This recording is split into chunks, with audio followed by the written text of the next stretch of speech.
হাসিনা বাংলাদেশে আসবে কেবল ফাঁসির কাস্টে ঝোলার জন্য, বললেন নাহিদ ইসলাম। আমি এখন রয়েছি দ্য ডেইলি ক্যাম্পাসি ওয়েবসাইটে প্রকাশিত হয়েছে খবরটা 23 ডিসেম্বর 2024, 3টা 44 PM। সঙ্গে থাকুন, বিস্তারিত জানাচ্ছি। এখানে ছবি রয়েছে রিসেন্ট।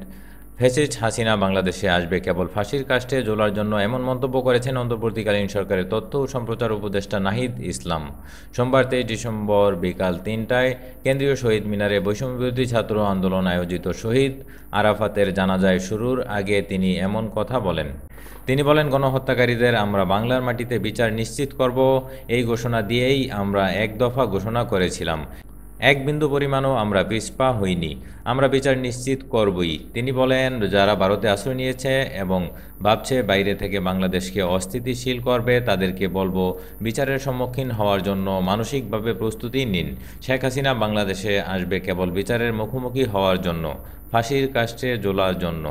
এ সময় বৈষম্যবিরোধী ছাত্র আন্দোলনের অন্যতম সমন্বয়ক ও জুলাই শহীদ স্মৃতি ফাউন্ডেশনের সদস্য সচিব সাজদিদ আলম বলেন, আমাদের শহীদের সংখ্যা বাড়ছে প্রতিনিয়ত।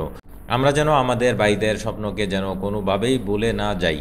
আমরাও কোনো শহীদের পরিবারের বাবা মাকে তাদের সন্তানকে ফিরিয়ে দিতে পারবো না, তবে এতটুকু বলতে পারি, খুনিদের বিচার নিশ্চিত করা হবে। এই ছিল। পরবর্তী আপডেট পেতে চ্যানেলটি সাবস্ক্রাইব করে সঙ্গে থাকুন। বিদায় নিচ্ছি, আল্লাহ হাফেজ।